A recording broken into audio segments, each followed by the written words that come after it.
Welcome to Suman TV. నేను మీ నవీన్. ప్రస్తుతం నేను ట్రీట్మెంట్ రేంజ్ హాస్పిటల్లో ఉన్నాను. మనతో ఉన్నారు ప్రముఖ సెక్షాలజిస్ట్, అదేవిధంగా సైకియాట్రిస్ట్ డాక్టర్ సునీల్ కుమార్ రెడ్డి గారు. హాయ్ సార్, నమస్తే అండి. నమస్తే. సార్, నిజంగా ఈరోజు మనం డిస్కస్ చేయబోయే ఈ టాపిక్ అనేది చాలా బాధాకరం. ఏంటంటే ఈ సెక్స్ ఎడ్యుకేషన్ లేక ఒక పర్సన్ సూసైడ్ చేసుకున్నారు. మనం ఇప్పటికే చాలా వరకు వీడియోలలో మనం చెప్తూనే ఉన్నాం. ఏంటంటే ఎట్లయితే మనకు కడుపు నొప్పి, జ్వరము ఇట్లాంటివి వస్తాయో అదేవిధంగా ఈ అంగస్తంభన సమస్య అనేది కూడా చాలా చిన్నది.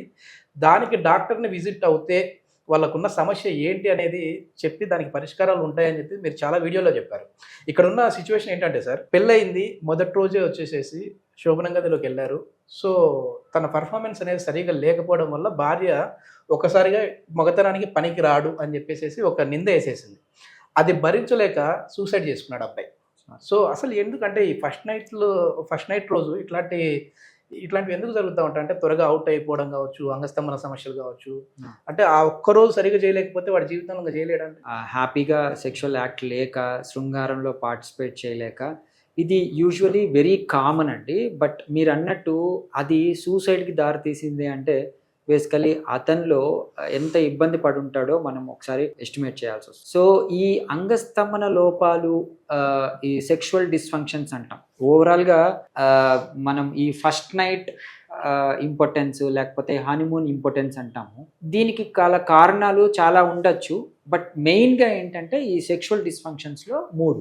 ఎరెక్టైల్ డిస్ఫంక్షన్ ఒకటి, అంటే మన కోరికలకు తగ్గట్టు అంగం స్తంభించకపోవటం. ఇంకొకటి ప్రిమెచ్యూర్ ఎజాక్యులేషన్, అంటే వాళ్ళు ఫోర్ ప్లే చేసేటప్పుడు కావచ్చు, స్టిమ్యులేషన్ టెక్నిక్స్ అప్పుడు కావచ్చు, అంగం కాయిటస్కి ముందే అంటే వెజనాలకు పెట్టక ముందే శీఘ్రస్ఖలనం అవటం, దాన్ని ప్రిమేచర్ ఎజాక్యులేషన్ అంటాం. ఓకే. ఇంకొకటి పర్ఫార్మెన్స్ యాంగ్జైటీ. సో ఈ పర్ఫార్మెన్స్ యాంగ్జైటీ ఏంటంటే గమ్మత్తుగా అతను సెక్షువల్ యాక్టివిటీ ముందు బాగానే ఉంటుంది, బట్ స్పెసిఫిక్గా sexual act for suppose honeymoon డేనే, ఫస్ట్ డేనే అనుకోండి, ఆ ఫస్ట్ డేలో ఇతనికి అంగస్తంభన కాదు.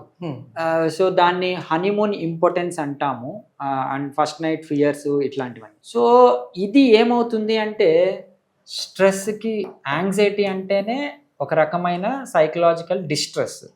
ఇది ఆబ్వియస్గా ఏమవుతుంది అంటే సైకోసెక్షువల్ ఇష్యూస్కి దారి అవుతుంది. సో దీనివల్ల ఎరెక్టైల్ డిస్ఫంక్షన్ రావచ్చు. సో ఇది కామన్గా మనము ఇబ్బంది పడే ఒక సెక్షువల్ డిజార్డర్. వీళ్ళకి అవగాహన, ఇప్పుడు మీరు సెక్స్ ఎడ్యుకేషన్ అంటున్నారు కదా, సెక్స్ ఎడ్యుకేషన్ అంటే ఏ పోర్న్ చూడటమో, లైక్ ఒక నీలి చిత్రాలు చూస్తే ఆ సెక్స్ ఎడ్యుకేషన్ వస్తుందని కాదు.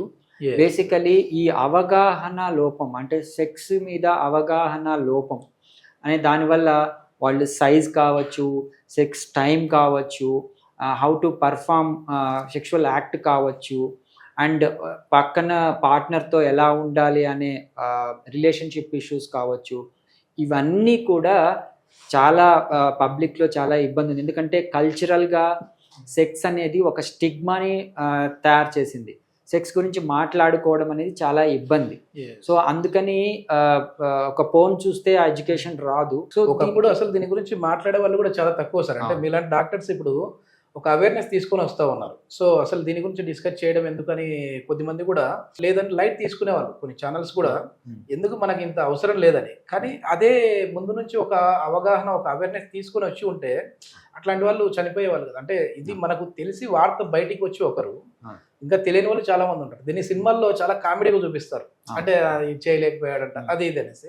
అంటే మరి సూసైడ్ కి వెళ్ళేంతగా ఉంటుంది సార్ అది. దానికి ఏమైనా ట్రీట్మెంట్ ఎట్లాంటివి ఉన్నాయంటారు? బేసికలీ ఇది పెద్ద ట్రిగ్గర్ కదండి. ట్రిగ్గర్ అంటే ఆడికి ఒక మనిషి మీద మచ్చ పడిపోయినట్టు, అతనికి పురుషాంగ స్తంభన లోపాలు ఉన్నాయి, నరాల బలహీనత, సెక్స్ చేయలేడు అనేది పబ్లిక్ లో పెద్ద స్టిగ్మా. వాడిలో ఉండేది 10% అయితే మిగిలిన వాళ్ళు అనడము, వాడికి వాడు మరీ ఫీల్ అయిపోవడం 100 అయిపోతుంది. అదే ఈ అవగాహన లోపం వల్ల ఏంటి అంటే పాపం అతనికి కూడా అతని మీద డౌట్ వచ్చేస్తుంది, నేను చేయలేనేమో అన్న స్థితికి. సో నేను సెక్స్కి పనికిరాను, సంసారానికి పనికిరాను అని ఎప్పుడైతే ముద్ర పడుతుందో ఆబ్వియస్గా అది పెద్ద ట్రిగ్గర్ అయ్యి అతనికి డిప్రెషన్కి లోనై సెల్ఫ్ సూసైడల్ అటెంప్ట్కి వెళ్ళి. ఎట్లాంటి ట్రీట్మెంట్స్ ఉన్నాయి సార్ ఇట్లాంటి వాళ్ళకి? ముఖ్యంగా ఈ ఎరెక్టైల్ డిస్ఫంక్షన్, అంగస్తంభన లోపాలు, శృంగార పరంగా వాళ్ళు ఇబ్బంది పడుతున్న వాళ్ళకి మనం మెయిన్ ఎటువంటి సైడ్ ఎఫెక్ట్స్ లేకుండా నేను వాళ్ళని పరీక్షించి వాళ్ళకి if they are very suitable for therapy అనుకుంటే సింపుల్ టెక్నిక్ వచ్చేసి shock wave therapy. So shock wave therapy ఏంటి అంటే, షాక్ అంటే ఎలక్ట్రిక్ షాక్ కాదండి, ఒక అంగానికి ఒక మసాజింగ్ టెక్నిక్ లాగా ఉంటుంది. దీంతో ఏమవుతుంది అంటే బ్లడ్ సప్లై ఇంప్రూవ్ అవుతుంది. సో ఎప్పుడైతే అంగానికి బ్లడ్ సప్లై ఇంప్రూవ్ అవుతుందో ఆబ్వియస్గా అంగస్తంభన అనేది ఈజీగా అవుతుంది. సో అంగస్తంభన కరెక్ట్ అయినప్పుడు వాళ్ళు సెక్షువల్ యాక్ట్ని సెక్స్ సైకిల్ని కంప్లీట్ చేయగలుగుతారు. అంటే అతను సెల్ఫ్ సాటిస్ఫాక్షన్కి వెళ్తాడు, పార్ట్నర్ కూడా హ్యాపీగా ఉంటుంది. సో ఈ ఎరెక్టైల్ డిస్ఫంక్షన్ని మనం సింపుల్ ఎటువంటి సైడ్ ఎఫెక్ట్స్ లేని ట్రీట్మెంట్ షాక్ వేవ్ థెరపీ ద్వారా మనం క్లియర్ చేయొచ్చు. ఇంకా మెయిన్ ఏంటంటే సునీల్ కుమార్ రెడ్డి గారి దగ్గర ఉన్న ప్రత్యేకత ఏంటంటే సైకియాట్రిస్ట్ కూడా, అంటే ఆ స్టిగ్మా అనేది ముందు బయటకి తీసేస్తారు మీరు మైండ్లో నుంచి. సో ఈ సైకలాజికల్ ప్రాబ్లం నుంచి బయటపడితే సగం డిసీజ్ తగ్గిపోయినట్టే కదా సార్? ఎగ్జాక్ట్లీ. సో ఇప్పుడు మీరు అన్న ఆ సూసైడ్ కేసు కావచ్చు, ఈ సెక్స్ కావచ్చు, ఇవన్నీ సైకోసెక్షువల్ ఇష్యూస్. సో వీళ్ళు బేసికలీ ఫిజికల్గా చాలా బాగుంటారు, అంటే వాళ్ళకి ఎన్ని పరీక్షలు చేసినా ఈవెన్ హార్మోన్స్ టెస్ట్స్ కూడా వెరీ నార్మల్గా ఉంటాయి. ఓకే.